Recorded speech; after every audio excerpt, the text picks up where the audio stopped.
Ay, good day po sa ating lahat. Aba, ako ho ang pambansang bartender ho ng Pilipinas. Ako rin ang pambansang mixologist din ho ng Pilipinas. Usapang beer ho tayo. History dito sa ating munting kaalaman, munting karunungan. Okay? Ayan. Ay, by the way, bago tayo pag-usap ng beer. Okay, masarap pong beer na pag-uusapan natin. Alam ko, most of the Filipino hindi po alam yung ating pag-uusapang beer. Ito sa harap nyo. Before that, pagpapasalamat lang ako, shout out ko lang ho si Onas Caricature. Ito po, yung ginawa niya ho sa akin sa isang hotel ho dito sa Quezon City. Kasi yung aking wife, matino na kasal, may caricature, nakapwesto siya doon. Ito, si Onas. Ano pangalan? Onas Caricature. Shout out sa iyo, salamat sa pag-ano. Ito, si Mr. Lance. Yan, pinagawa.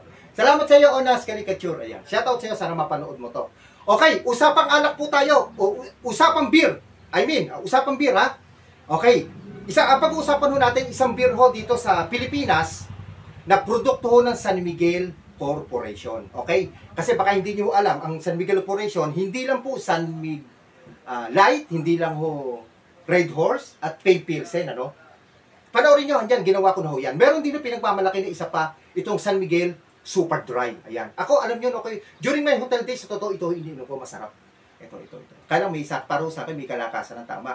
Okay, sino ba nakainom na ito? Kaway-kaway sa nakainom mo ng San Miguel Super Dry beer. Ito. Ayan. Okay? Yan.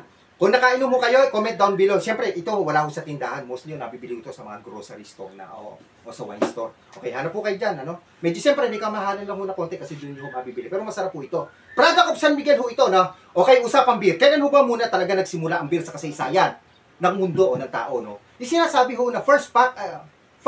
Okay, yan. Wag mo madumi isip ha. Facts ay noong pong sinasabi sa mga Chinese daw po nagsimula noong 7000 BC, no? Ang tawag po diyan ay yung Q beer, KUI beer. Pero meron naman yung pangalawang pagsasaliksik o second facts, doon naman daw sa bansang Mesopotamia nung araw, ano, Golden Tepe settlement, nag-start po yan noong 3100 to 3500 BCE before Christian era. Itatanungin niyo sa Mesopotamia, ngayon po yung bansang Iraq po yan. Okay? Ayan, balik naman ho tayo sa ating pag-uusapan na Super Dry. Sino ho ba si Super Dry? Ito ay nag-start to noong 1980 na, hindi ho katagalan. Ano? Ito ay may light, amber, lager, strong, aromatic beer.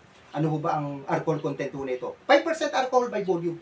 Normal ho ito sa mga ordinary beer dito sa kahit imported at local. Okay? Ayan. Ito po ang Super Dry beer. Okay, pag-usapan nga ho natin, kailan ho ba talaga nagsimula mag-brood o gumawa ng beer ang San Miguel Corporation? Kayo ba may idea? Ako po meron.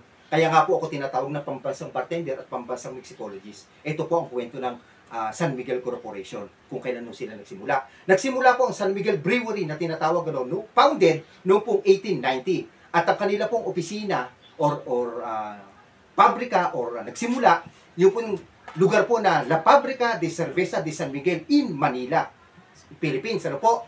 At nung bago sila gumawa ng beer ho dito, nung 1890, nag-grant ho muna sila ng King of Spain. Opo, nag-grant po sila ng King of Spain kasi hindi ka po pwedeng gumawa kagad ng beer o mag-brew ka agad ng beer. Kaya ho nag-grant sila ng King of Spain. Sino ho ba yung King of Spain? Noong 1890, yan po si Amadeo Ferdinando Maria de Subia. Yan po ang kanyang pangalan. Siya po ang King of Spain no? Kasi Spanish colony ho tayo noong 1890. Kailan ho ba siya nag-rule bilang King of Spain? Kasi colony ho nga tayo ng Spain.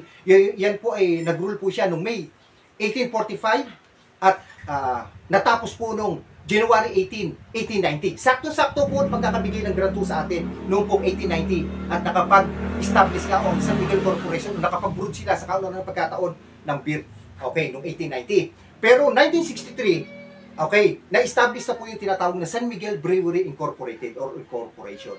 Na San Miguel Corporation. 1963, San Miguel Corporation na nga po ang tawag. Okay? Yan po ang kwento ng San Miguel. Ano? Pero alam niyo po, no, dito po tayo po, 333 years po tayong nasakop ng mga Spanish. Kailan ho ba tayo nag-start ng sakop ng mga Spanish? Okay, para sa inyong kaalaman.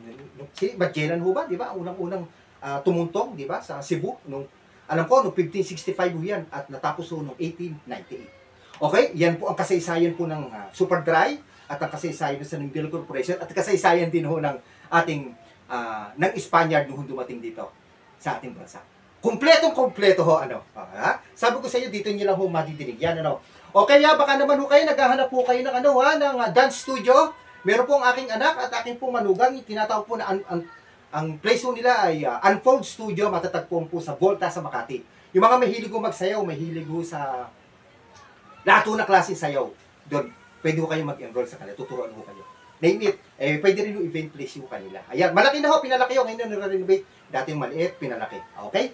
At tapos ho, baka naghahanap din ho kayo ng resort, dun ho sa aking classmate, sa FB Resort, matatagpuan sa San Vicente, sa Santa Maria, Bulacan.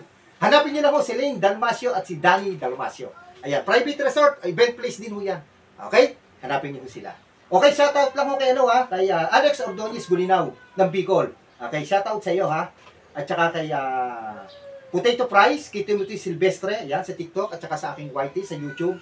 Salamat po sa inyo, no. Ang sabi ko kasi ni ano no ni Potato Fries ano, para sa ito. Yung binalag ko na CJ, okay, natuwa ho siya kasi nag-renew daw sila, 5 bote raw na inom nila, nalasing daw siya. Ayan, salamat po sa pagko-comment na nakipagkwento sa akin. Okay, Potato Fries, shoutout sa iyo sa akin, Timothy Silvestre, sa YT naman, sa aking YouTube channel. Okay, ayan, kaya kung may gusto kayo malaman, kung gusto kayong kwento, history, ano pa ba, at mga munting kaalaman, comment down below. Okay? Wala na. Okay. Mixing, history, lahat to Ako po ang pambansang bartender ho ng Pilipinas. Ako rin ang pambansang mixicologist din ho ng Pilipinas. Walang iba kundi si Mr. Lance. In God we trust, syempre, at saka po drink moderation ho tayo. Boom! Thanks for watching, guys!